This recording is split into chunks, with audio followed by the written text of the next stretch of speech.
I become baby Mafia boss. Chapter 5. Ainsley just thought of the worst case possible. She had to do that if she didn't want to be in danger later. Being naive and too trusting would be a problem, especially when this family was a Mafia family. Aish. Why is my fate so harsh? Is this a trial to be a protagonist? Ainsley murmured sarcastically as she covered her left eye. Her Chunabu disease flared up again, but it didn't mean she couldn't think normally. In fact, she was one of the best students in her college. Her IQ shouldn't be questioned. She's quite capable of solving her problem. Anyway, I'll have to pick a good guardian tomorrow. That's the only thing I can do to ensure my safety in the long run. Ainsley rolled around and placed her face on the floor. She will pick a guardian, but it doesn't mean she will let this person rule over the family without her knowing. At least, she should be a shadow leader while her guardian acts out her wish. Ainsley tugged her lips, forming an evil smile.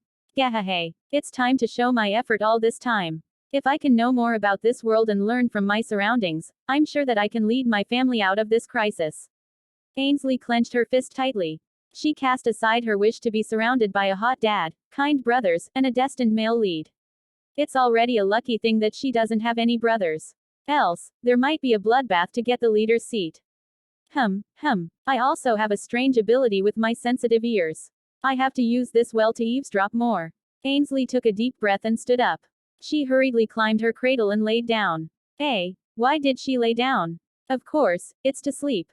She could just eavesdrop tomorrow when those people pick her up to get a guardian for her. At that time, there would be tons of information flooding in.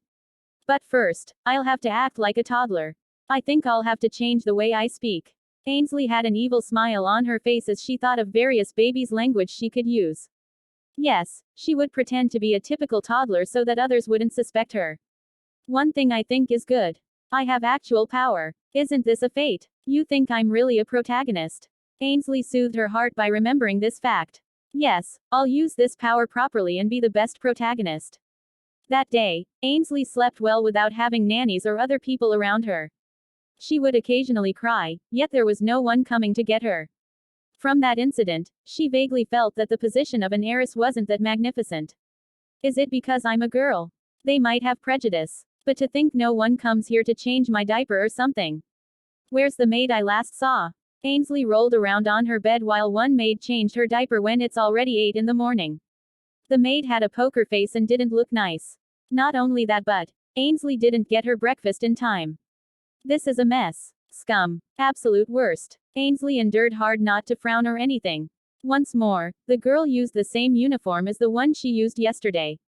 It's as if she didn't have any other uniform despite her family being wealthy. Is this the common trope? Girl haters, world. No gender equality. Won't that be hard? Ainsley grumbled as the poker-faced maid fed her a bowl of porridge.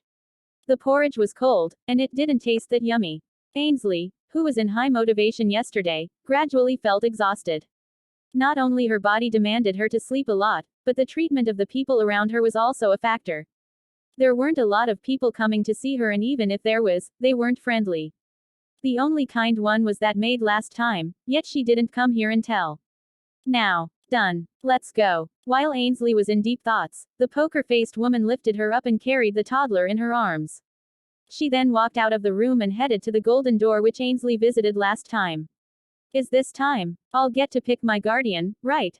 Ainsley's heart beat faster as the maid brought her to the golden door. The toddler tried hard to look as innocent as possible, but once the door was open, she couldn't keep her calm. The first thing she saw was a large wooden table. The table was around 1, and it could fit 20 or more people. At this moment, dozens of adults in a black suit were sitting around the table. All of them had a solemn face as the maid brought Ainsley inside. The heiress is here. The maid slowly brought Ainsley to the center of the table and just placed her down in the middle. She was left there just like an antique ready to be studied by these people. FCK. Why am I here? Can't they give me a baby chair instead of placing me on the table? Ainsley broke in a cold sweat. She could feel the eyes of each adult here. Since her body was small, these adults' towering body put pressure on her. If she were a normal baby, she would have cried. But who is she? I'm the protagonist of this world.